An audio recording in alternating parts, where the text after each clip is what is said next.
Like a lot of Black people this week, I have something to say about the Brooke Schofield situation, so I decided to write about it on my Substack in a post titled, "Racism Isn't a Rite of Passage, Do Better and Delete Your Old Tweets." When it comes to the Brooke situation, it isn't just about her. As we've seen, this is a cycle. It happened with London and Olivia. People are saying that Alex Earl has racist tweets. And it's not just white influencers that were platforming on the internet that do this. This is a everyday normal person without a platform issue. It has become oddly somewhat of a societal norm for people to have this phase where like, I was racist, even though they were of age to know better. Like regardless of environment, you should know better. So I am open to people changing and evolving, but I really wanted to write about how every time this happens, not just with influencers, but with also normal everyday white people, we go through this phase of like, they explain to us why. Meanwhile, Black children are killed by police officers. They are losing their lives.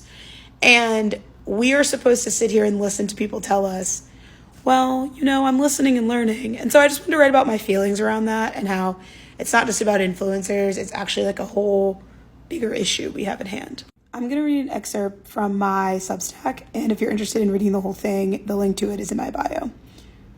I saw a slew of Black creators airing their grievances about her tweets, rightfully so. I was frustrated to see many white women in the comment section of her apology video saying things like, "What matters is who you are in this moment." As a Black woman, that is not what matters to me. I'm still puzzled by white women, a community not directly impacted by Schofield, permitting themselves to excuse her actions.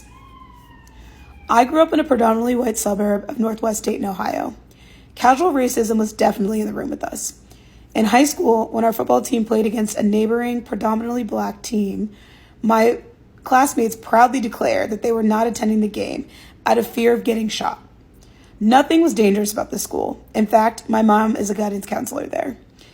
I joined the planning committee for my high school's blood drive during my junior year. We were each assigned an item to bring to the canteen for people to eat and drink after they donated blood. I was assigned orange juice. In front of an auditorium packed with people, the committee chair, a white woman, looked at me and said, "And make sure it's not orange drink." Unfortunately, I could share examples all day. Could these people have changed in the 13 years since high school? Sure, I hope so. But the more pressing question is, why has society decided that it's acceptable to have a racist face? I'd love to hear your thoughts on the Substack, but also generally, I'm curious if you've witnessed the same pattern. White people who treat racism like a bit of a rite of passage, like it's something they go through and that just is par for the course and eventually they grow out of it. I don't really think that's normal. I'm curious if that's something that I'm just alone in seeing or if you're also having experiences with it.